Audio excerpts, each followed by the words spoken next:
and welcome to the Tiki Man and the Viking podcast. I am one of your hosts.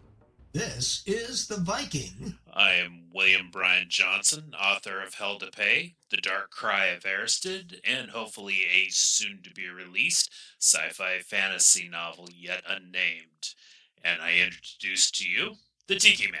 And I am H.B. Burlow, author of the four-book historical crime fiction series, The Ark City Confidential Chronicles, and a soon-to-be-released new historical crime fiction series, which will be discussed on a later episode. Well, we started off pretty well on our first episode and introduced ourselves and got people to know who we are and what we do. We alluded to world building in our first episode, which is a concept that is intrinsic to fantasy, correct? Right. And, the thought of a strange world. Lucas had his single civilization planets to where Hoth was all ice. You had Tatooine as a sand planet. You had Coruscant that was all full of cities. We see in Dune that it's a desert planet. But I mean, you also have other worlds with other civilizations and ecotypes. Now, of course, from the non-fantasy genre perspective, there is an opportunity to usurp that concept when you're dealing with real life or real world genres. I'll give you an example. Over the four-book series, the Ark City Confidential Chronicles, which took place primarily in one small city in Kansas from 1934 to 1954, I was building a world. Okay, I was creating something that had an existence, a history that you could look up and identify. You had to create the fictional characters' world. You had to develop where they lived, where they worked, where they ate. It might have been real or based in reality, but I almost had to create what a lot of writers call a Bible when you're writing a series. So now this is completely different. If I were to have this discussion with any other fantasy writer other than yourself, they might say, no. There's no such thing as world building, but technically there is, and you understand my point. Yes, I'm easy like Sunday morning.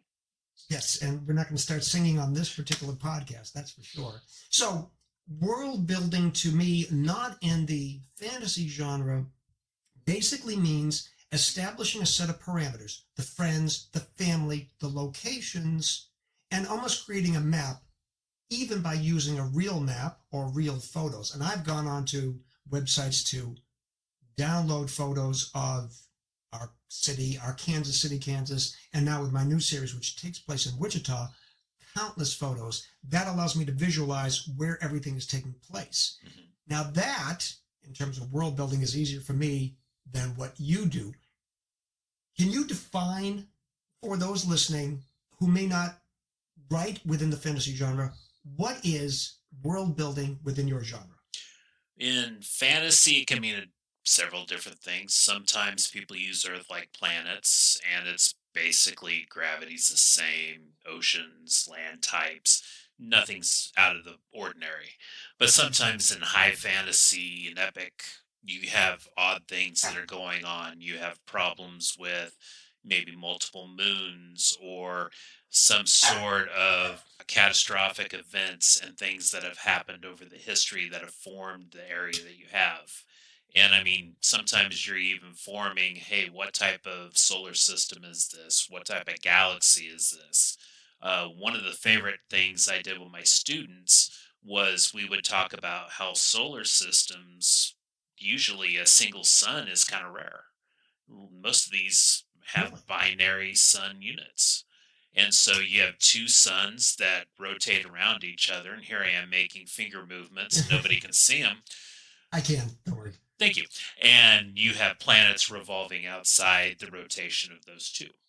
Yeah, okay, so you're talking about the physical world and physical science. Does world building go beyond that? Oh, it can. When you start talking magic and other things like that, I mean, I think it was Conan that had the floating mountains, and other fantasy novels have taken that where masses are up in the sky and cities are flying. And, you have to develop the physics and all that and kind of the rules of what would happen. I mean, hopefully a city up in the clouds is going to be fairly stable and it's not going to be anything that's going to bring it down. Now, do you also have to deal with concepts like governments, monetary systems, religions, social norms? Yes. I mean, when you're building mythologies, when you're building cities that have trade and everything like that, it's all got to be made and figured out. And Now, one of my weaknesses, and when I first started writing the Dark Cry of Erised, is I didn't figure any of that out. I was dealing with one small village, and then I kind of hit my wall, and then realized I had to build the bigger picture. that was going to be the next question. Do writers typically create the world first and then write the story, or do you know what the basis of the story is and then create the world around that? I think it goes to plotting and pantser writing. Right, which we discussed. Yeah, Yeah, right. which if you're pantsing, it can be very dangerous because you're suddenly like, oh, I have to figure all this out. To where if you're plotting, you probably have already a atlas of the world and everything, and I'm kind of in the center. I recall having a discussion with a writer of historical fiction, not crime, but historical fiction. I asked her, how much do you research in advance? And she said, whenever I need to. So she would write, come across something that she needed to figure out, stop, do the research. So that could translate or transpose to the fantasy genre for those pantsers who are writing the story and realize, oh my goodness, he's going into a temple. Well, what kind of a temple? And then stop and create that religion. Is that correct? Yeah, yeah, and with my planet going into this, I already figured out that it's a multiple pantheon planet, and they're all based upon current religions. And you take those mythologies, you kind of look at different aspects of the gods, and that's essentially what I'm doing. Now, when creating these worlds, is it preferable to create them with some semblance of connection to real world governments, monetary systems, mythologies, or do you just go completely divested from that so it's something brand new? For the sake of the reader, what is your personal preference? Depending on what you're writing. So in Dark Cry of Erised, I have it based on a theology. Okay. So the church is essentially ruling everything, and they end up hiring or voting in a mayor that is outside of the theology. And that's what starts causing the ripples that lead up to essentially a civil war. Perfect. So it starts off with a basis of a theology, and you bring in the conflict to propel the story. Right. Excellent. Okay, so that's certainly worthwhile. And some people, if they haven't yet gathered what the theology is, they can at least be enthused from a story standpoint by the conflict, and they can catch up with the theology because it'll probably play a part as it goes further. Right, right. And I mean, it's one of the things in high fantasy, sometimes people will do info dumping in the beginning. That if you have such a strange planet that you suddenly have to explain, hey, there are whales flying in the sky. You don't just dump a whale flying in the sky or have a whale dump from flying in the sky. You have to actually explain what's going on. There's a book I really want to read. It's based in World War I, and it's techno versus biological.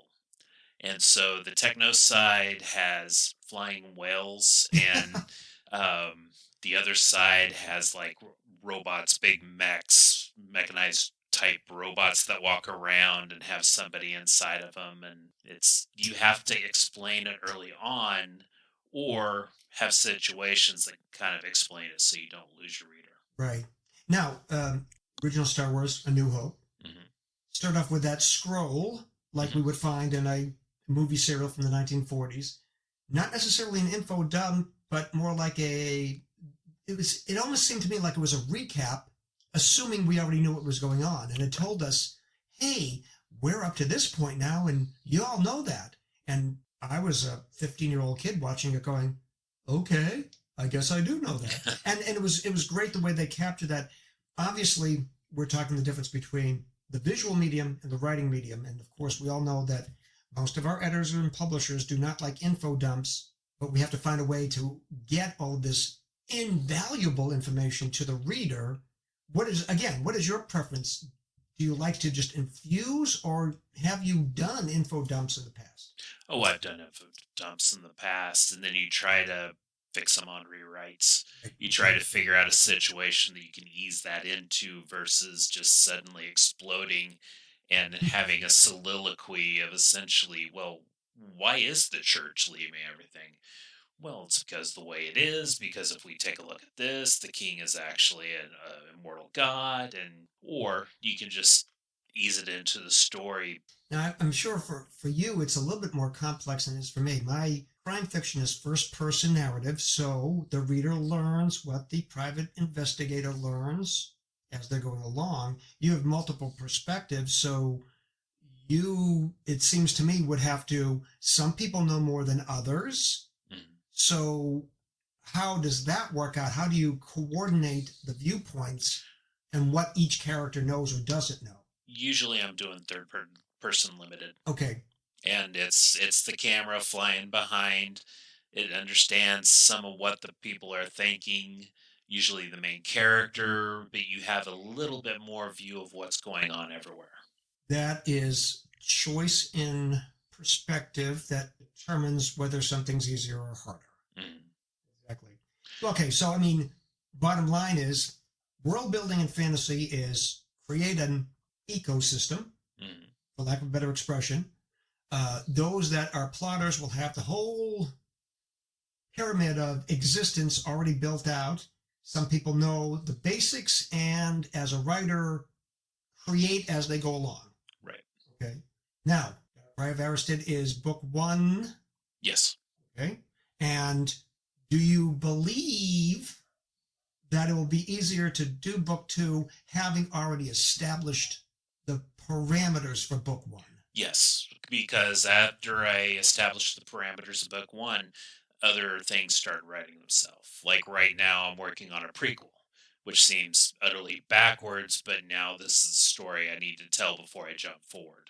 Either way, though, either way, once we get the first book in the series out of the way, the rest kind of falls in place in terms of either going to the prequel to have the running start Mhm. or continuing along as though we're sliding on ice, rolling downhill. Right, right. And like I said, with the world building I've done, now I'm seeing other pathways for the story to go. I have a single country that has developed out of this, and I have worldview. The worldview is very different than the single country. You Of course. have Okay. um, other areas that other gods have developed, and it's reminiscent of what their mythologies were here on Earth, but different aspects have been taken. Okay. So we'll see complete forests that are ruled by the Druids. We also have an area that is ruled by giants, and they had a cataclysm. Essentially, their ruler was Oof. fused into a mountain. So they've become a much weaker society, but they're trying to power back up. You see, in historical crime fiction, people either die, get arrested, and go to jail. I mean, there's not. I mean, they don't get infused into mountains. So, Right. yeah, I like it easier for me. So, just to recap for everyone out there, world building is an essential component primarily of the fantasy genre. However, you'll see elements of a world being created primarily in a non-fantasy series in which the writer has developed a character and that character grows, and the ancillary and secondary characters around the main character grow as well too. And I think this is a good place to stop episode 2. I think what I'd like to do in episode 3 is talk a little bit about urban fantasy and regular urban fiction. And we can do that, and we shall do that. We thank you kindly for listening to Tiki Man and the Viking. Don't forget, Hell to Pay and The Dark Cry of Aristid by William Bryan Johnson and the four-book Arc City Confidential Chronicles series by H.B. Burlow are both available on Amazon.com. Look forward to having you look us up. Tiki Man and the Viking podcast is brought to you by Rumination of Thunder Media. The following intro and outro music was used for this media project. The music Find Them by Alexander Nakrata. Free download from filmmusic.io. License Creative Commons Attribution 4.0 International.